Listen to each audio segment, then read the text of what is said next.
Welcome to the channel, Not Today, Karen. Today we have a story about Karen and a federal judge. Please tell us where you are watching from and then what you liked about the story. Well, let's get started. I've been a federal judge for a while now, and I like to think I've seen my fair share of absurd cases.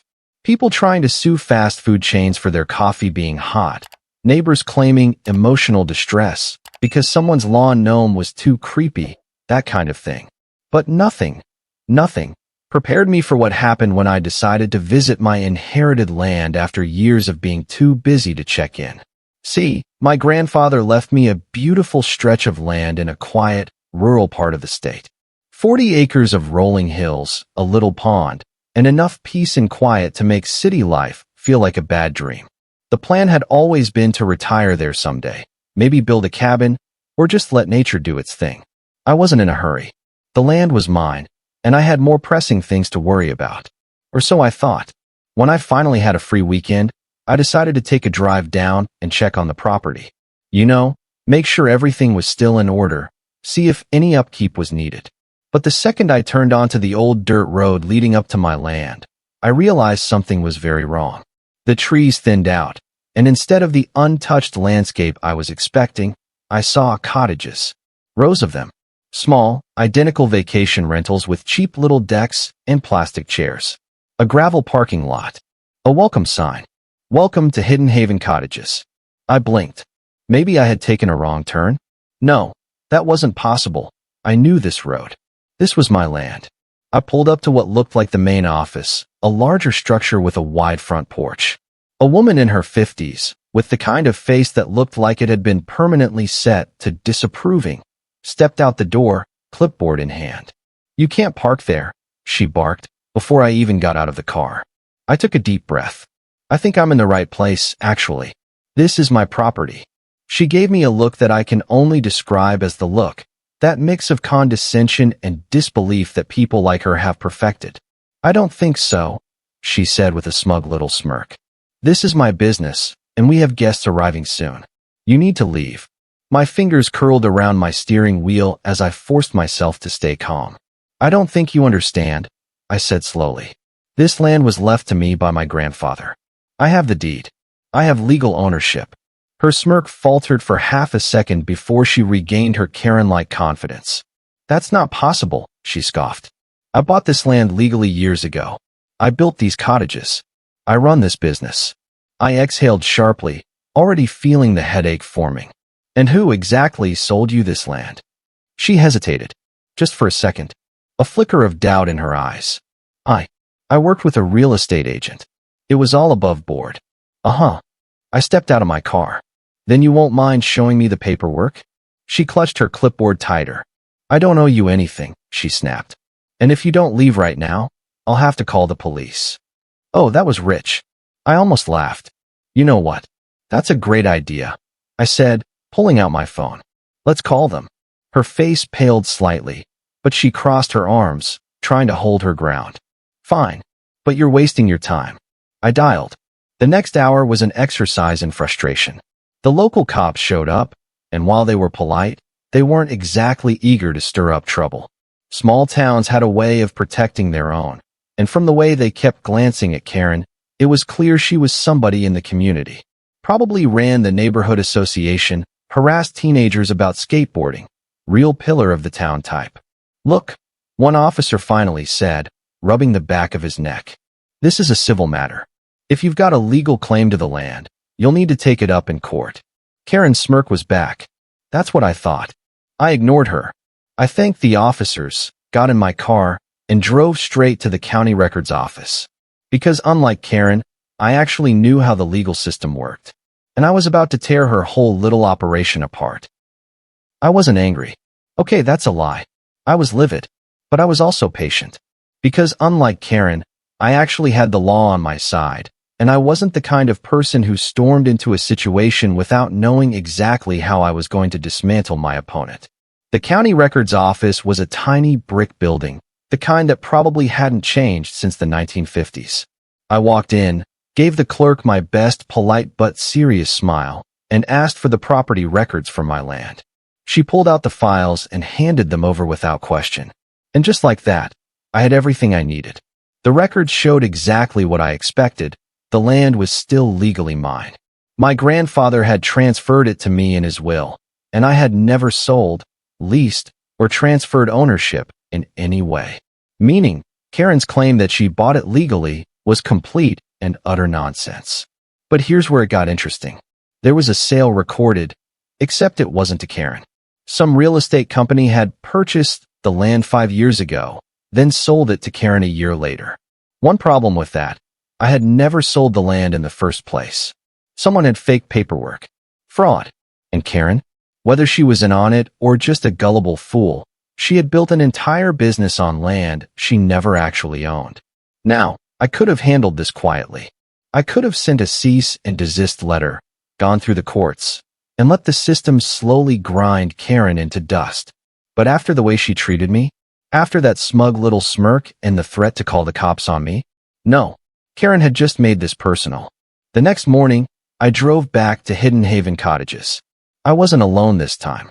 I had 2 things with me, a local real estate lawyer and a private investigator. Karen was already outside when I pulled up, looking annoyed.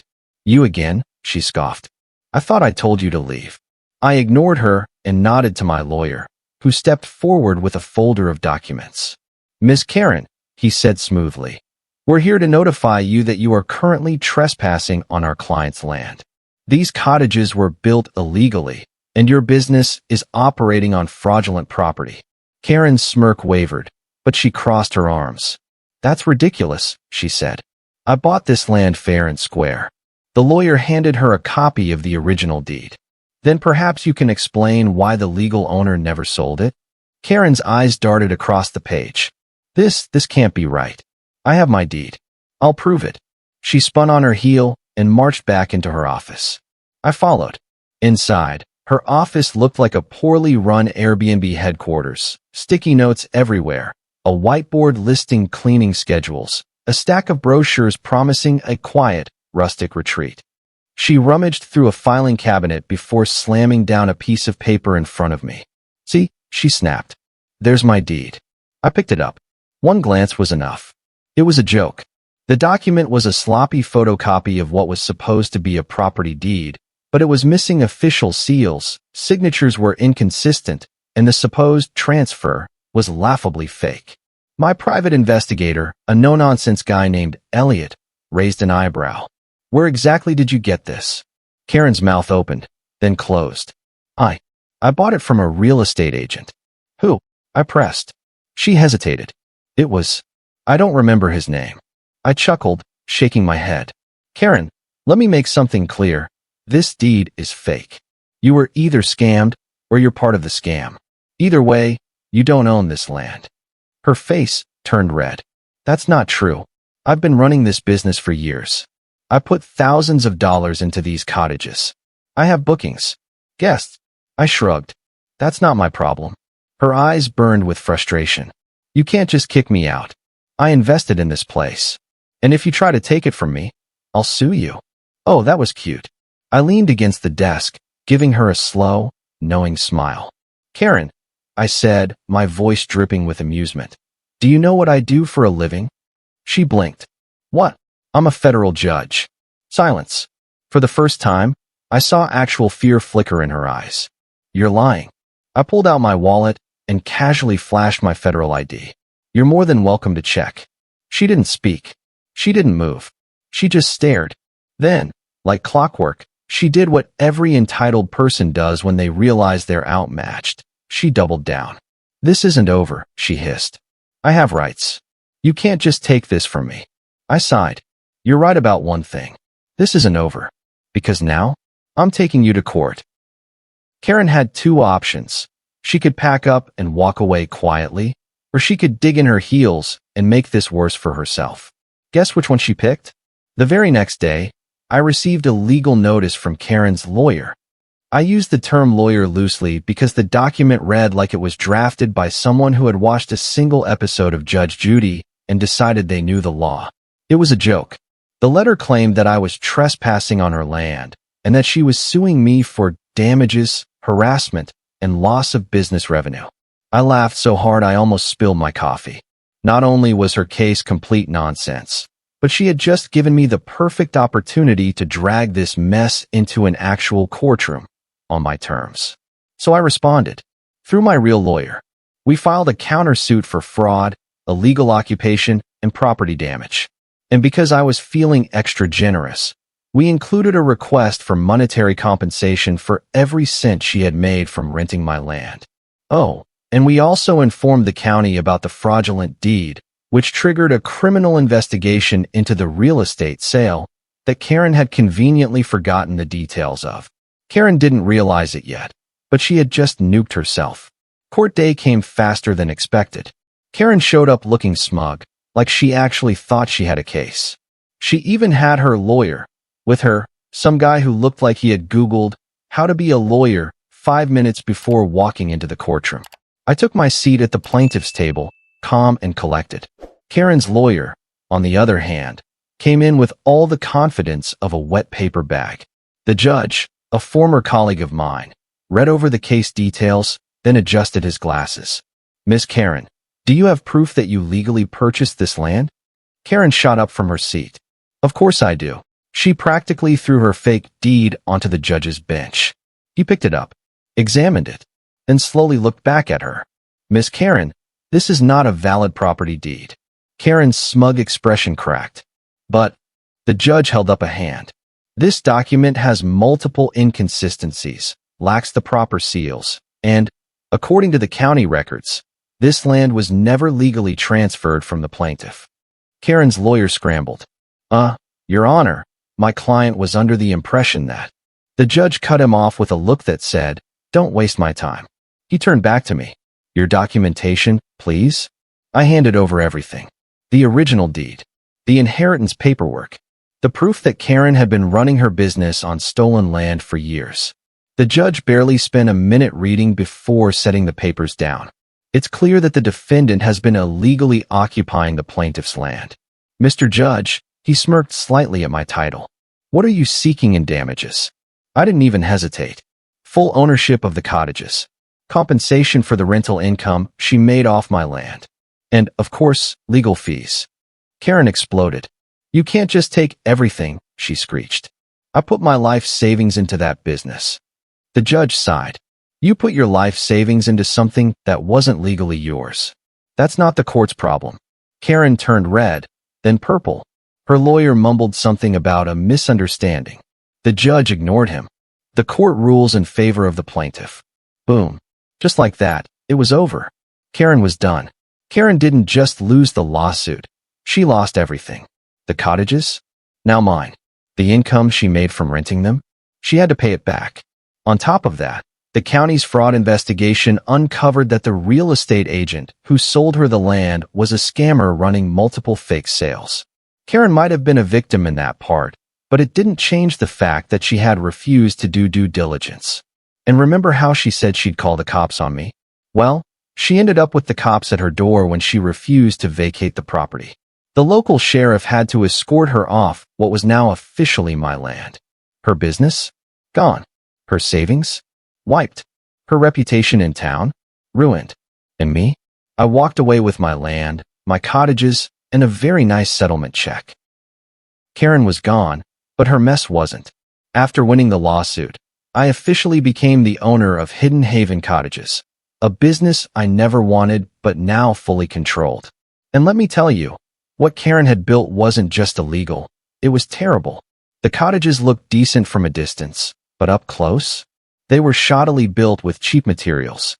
The plumbing was a nightmare, half the wiring was a fire hazard, and some of the rental contracts she had with guests weren't even legally binding. And yet, somehow, she had managed to keep the business afloat. People were booking the cottages, and there was actually some potential here. I had two choices: bulldoze everything to return the land to how it was, or make something better out of the mess she left behind. I chose option 3, profiting off of Karen's failure. First, I sent out an official notice to all future guests explaining that the business was under new ownership. Some people canceled their reservations immediately. Turns out, a lot of them had been burned by Karen's lack of maintenance, last-minute cancellations, and price gouging. Others, however, were cautiously optimistic. I brought in a contractor to assess the buildings. Some of the cottages were salvageable, but a few were beyond saving. The first thing I did was demolish the ones that were falling apart. Watching them get bulldozed was cathartic. If Karen thought she was going to leave her mark on my land forever, she was dead wrong. The cottages that could be saved, I invested in them. I hired a team to renovate, upgrade, and fix every corner that Karen had cut. Real beds instead of the cheap foam mattresses she had used. Proper plumbing instead of the DIY pipe nightmare she had installed. A real booking system instead of the sticky note chaos she had been running. I even rebranded the whole thing. Goodbye Hidden Haven Cottages. Hello Judge's Retreat. Yes, I named it after myself. Yes, it was a little petty. No, I don't regret it one bit. I knew it was only a matter of time before Karen showed up again. She had been forced to sell her house to pay off her debts, and as far as I knew, she was couch surfing with some old friends. So I wasn't exactly surprised when she showed up at my newly renovated rental office, looking both furious and desperate. This isn't fair, she snapped the second she saw me. I looked up from my laptop, calm as ever. Karen, to what do I owe the pleasure? She huffed. You stole everything from me. I blinked. You mean the land you stole from me? She turned red. I didn't steal it. I was scammed, right? And instead of fixing your mistake, you doubled down, threatened me, and tried to sue me. I leaned back in my chair. So what exactly do you want, Karen? Her lips pressed into a thin line. I want a deal. I raised an eyebrow. A deal? She nodded quickly, like she thought she was being clever. I know how to run this business better than you do. If you let me manage the cottages, I can make them successful again. We can split the profits. I stared at her for a full 5 seconds before I burst out laughing. Karen's face twisted in anger. What's so funny? You really think, I said between chuckles, that after everything you pulled, I'd ever trust you to run anything of mine? She straightened her shoulders, trying to regain her composure. I made a mistake, but I built that business from the ground up. I deserve another chance. I shook my head. You built a scam from the ground up, and you lost it all because you were too arrogant to admit you were wrong. I gave her a pitying look. There's no coming back from that. Her jaw clenched. You'll regret this. I leaned forward, resting my elbows on the desk. Karen, let me make something very clear to you. My voice was calm, measured. The same tone I used in court when I was about to deliver a brutal verdict. I own everything now. The land.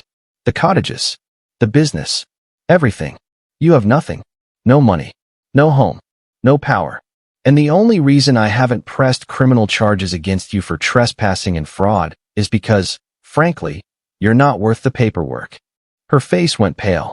So, I continued, I'd suggest you walk out of here and find a new life somewhere else. Because this place? It's mine now. Karen opened and closed her mouth a few times, like she wanted to argue, but she had nothing left to say. For the first time, she realized she had lost. Without another word, she turned and stormed out. I watched her go, then calmly went back to work. Because Karen was done, and I was just getting started. With Karen gone for good, I finally had full control of Judge's Retreat. And let me tell you, watching the business thrive under actual management was the kind of poetic justice that deserved a standing ovation. Once the renovations were done, I officially launched the new and improved retreat. And instead of running it like a glorified tourist trap the way Karen had, I did it right. Real marketing. No more shady word-of-mouth nonsense. Actual advertising, a solid website, and partnerships with local businesses. Honest pricing. Karen had gouged guests for every little thing. I set fair rates and ditched the ridiculous cleaning fees she had slapped on last minute. Quality stays. Real beds, good customer service, and, most importantly, no entitled lunatic running the place. And guess what? People loved it. The very same guests who had sworn never to return under Karen's management started booking again. The town, which had pretty much written off the business as a shady disaster, started recommending it. Within months, bookings were through the roof. I was making more money off Karen's scam than she ever did. Now, you'd think that after being humiliated in court, publicly thrown out of town, and losing everything, Karen would have just moved on. But nope. A few months after Judge's Retreat officially took off, I got word that Karen had been bad-mouthing me all over town. She told anyone who would listen that I had stolen her business, that I was corrupt, that the cottages were now run by a tyrant. Oh, and my personal favorite? She claimed I had bribed the judge. You know, the judge who was literally my colleague and ruled based on actual legal documents. Her smear campaign didn't work. The town had already turned against her. No one wanted to associate with a known fraud, and no one cared about her sob story when the facts were crystal clear. And then, the real cherry on top, she tried to start another rental business. This time, she got a cheap rental house on the outskirts of town and tried to run an Airbnb. But without her stolen land and with no money to her name, it was a disaster. She barely had any guests, and the few that did book left terrible reviews. Within months, she was drowning in debt again. And then, one day, she was just gone. No one knew exactly where she went. Some say she moved to another state to try and start over. Others say she went to live with family. Honestly, I didn't care. Karen was out of my life for good. I went from almost getting kicked off my own land to owning a fully functional, highly profitable vacation business. I got every dime Karen had made off of me and turned her scam into something successful. And the best part? I did it all legally, while she burned every bridge she had. Justice had been served. And if Karen ever did come back, well, let's just say, next time, I wouldn't be so lenient. But for now, I leaned back in my chair, watching the new bookings roll in. The land was mine. The business was thriving. And Karen? Karen was nothing but a bad memory. Thank you for being with us. Please share in the comments whether you liked everything, and see you next time.